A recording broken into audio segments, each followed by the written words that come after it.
Top black flag characters in C-dramas which not only slayed the character but got more attention than the actual male leads. And I'm also confirmed that I'm not gonna choose only top leads like Hua Yong or others because sometimes bottom leads more dangerous and worthy than the top like Vivushan himself. So let's start. At number 5, Zhan Junbai from Killer Inhaler. I'm sure that pretty much of you guys don't know him because these bromance series are totally underrated, and he was the top lead from the second couple.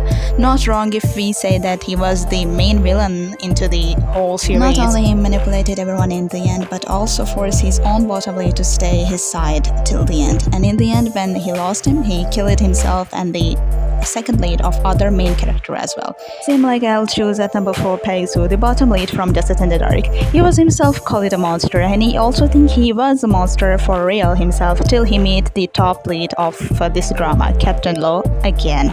Before that, he forced himself to get back to normal life, but he couldn't.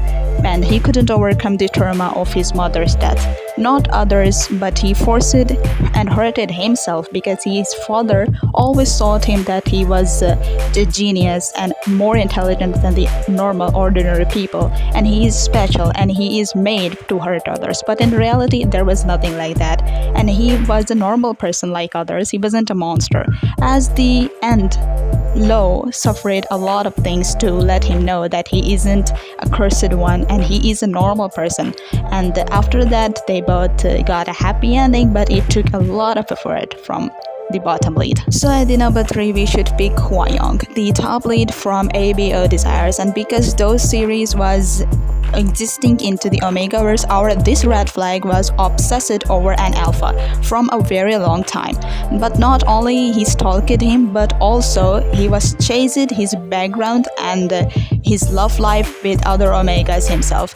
In the start of getting close to his over partner, Hua Yong pretended to be an Omega so that he could get close to Shen, and he almost got successful. In the middle of the series, we found out that he was just pretending, but in real life, neither he was an Omega nor he was the bottom. He was an Enigma, and his second partner, like the top lead of second couple, was helping him to manipulate Shen to getting close in his relationship.